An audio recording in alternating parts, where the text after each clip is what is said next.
Here at True Blue Quilts, we're big fans of block of the month, scrappy projects that can be made in a flash with your stash fabrics, things that you've collected over your quilting journey. And if you don't have a stash built up, then grab a fat quarter. These are pre-cut friendly blocks. Hi, I'm Andy, and this is True Blue Quilts. Welcome to my Rainbow Scrap Challenge series for 2025. My local quilt guild decided to pick a set of colors and then randomly draw one color each month. And the guild members can choose any block pattern they wish to make this rainbow quilt. Well, I'm putting it all up to chance. With the roll of a die, I will select my block and cut my shapes with the AccuQuilt Go. Come along and let's have some quilting fun. Okay, step one is to choose our block from the Go Qube book. And to do that, I am rolling the dice. Since this is the second month of the challenge, I'm going to roll the dice twice to get the number, because there's 72 blocks in this collection, and I want to make sure that I'm getting towards, moving through the book. So we have 4 plus 2 is 6, but I need a higher number than 6. So we'll do 4 plus 6 is block 10 for this. We're doing page 40, which is Flashing Windmills, which is a cute block there that is just a 4-patch with 2 pinwheels in it. So I will get my dies out. I had only selected 2 shades, but we will pick another medium, or I could go darker gold. I'll have to look at my yellow-orange stash because we are working with amber shades this month. I've selected a 3rd shade, kind of this medium.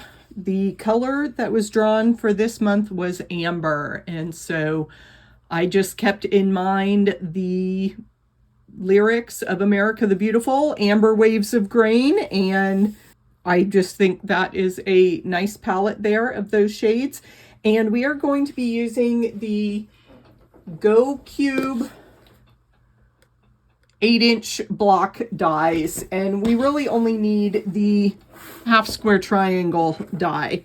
I went ahead and cut some larger pieces so that I can have some extra, because one of the reasons I am looking forward to this challenge is to start organizing my scraps into useful pieces. So what I am doing here is I am just fan folding those scraps so that I have 6 layers, and I'll just put it right square over that. So yes, I will have some waste.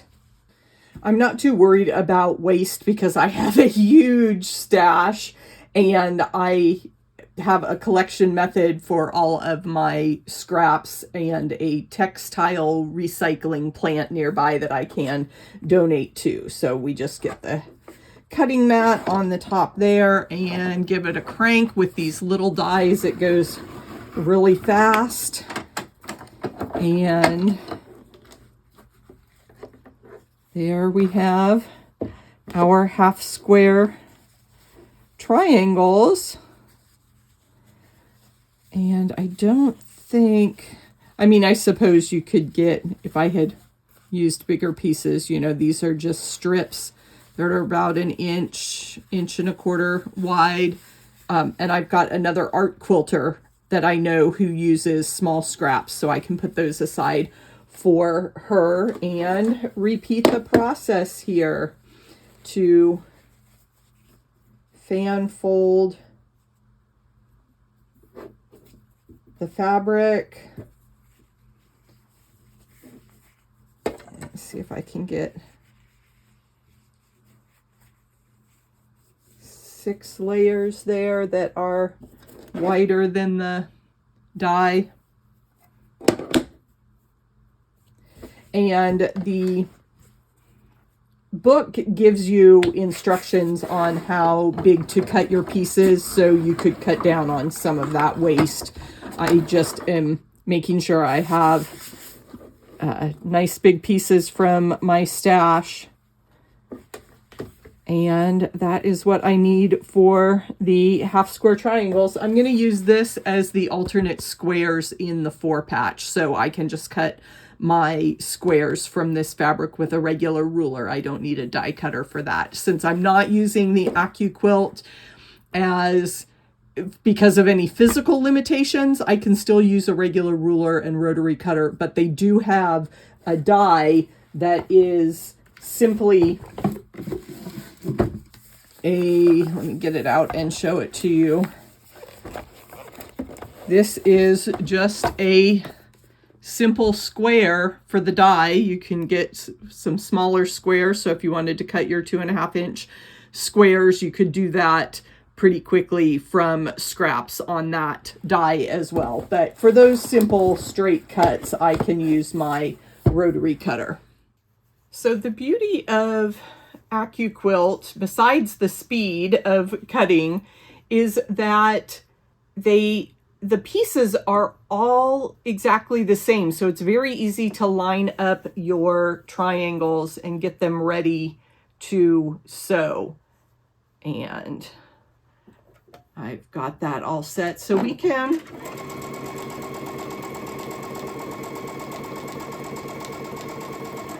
chain piece. Here is what I'm doing, just feeding one section right after the other.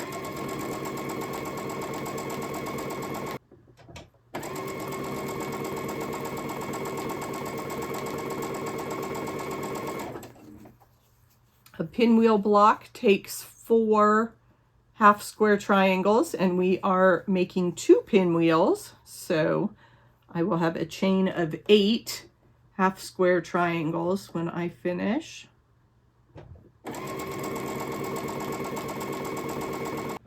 And I always feed a scrap through as my leader ender.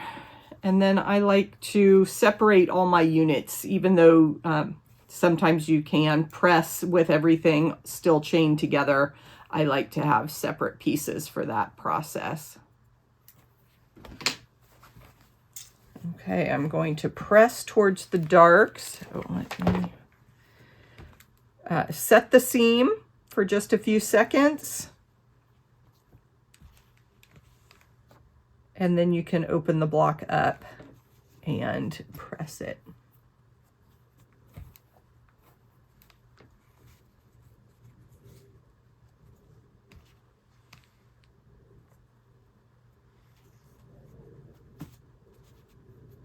Got my little assembly line going here. And I will link to all of these products that you see here in the video description below.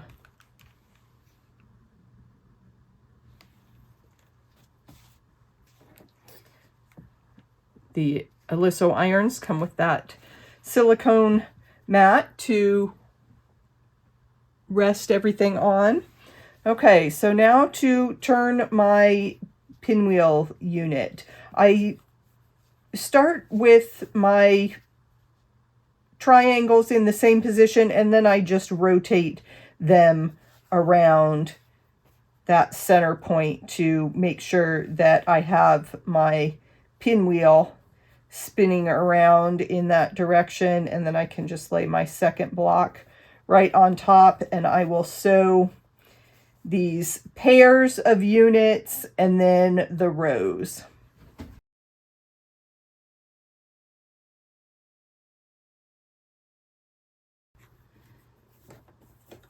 When I'm matching half square triangles, I can line those seams up as I feed them into the machine.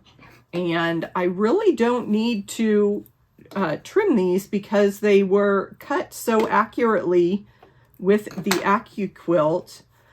I like to give it a little press towards that darker triangle.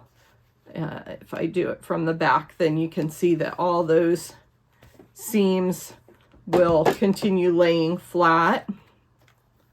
And then I can make sure I've got that spinning the right way, and then those seams will nest. And I do put a pin in that block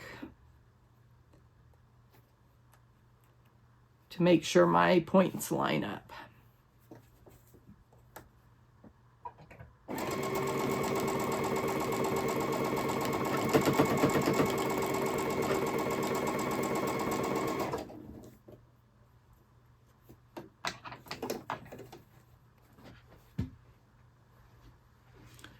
Another way to check while you're sewing is to look where your threads cross there. And right at that intersection is where you want to aim your needle.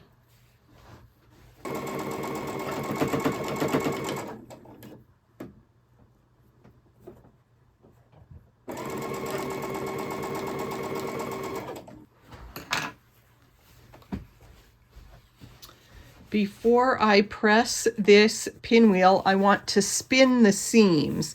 Now I am looking not at the seams of the triangle, but the seams of the square. And this wants to spin counterclockwise. This seam is going up, this seam is going down. So this seam comes to the left and that seam goes to the right. And it's so cute when you pop that seam open because you've got a miniature pinwheel there. So I will press that flat and finish sewing the flashing windmill block.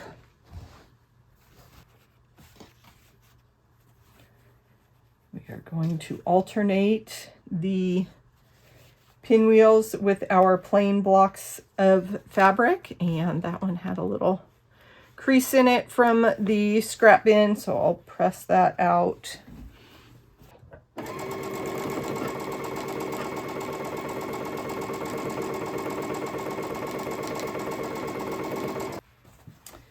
I want to press towards the plain fabric.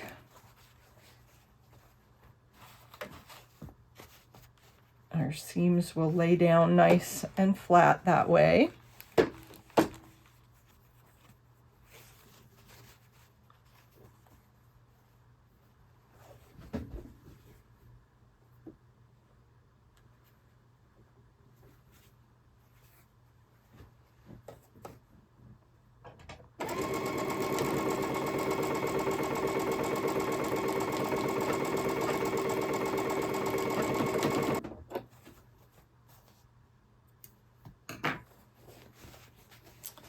Ta-da! There is the flashing pinwheels block.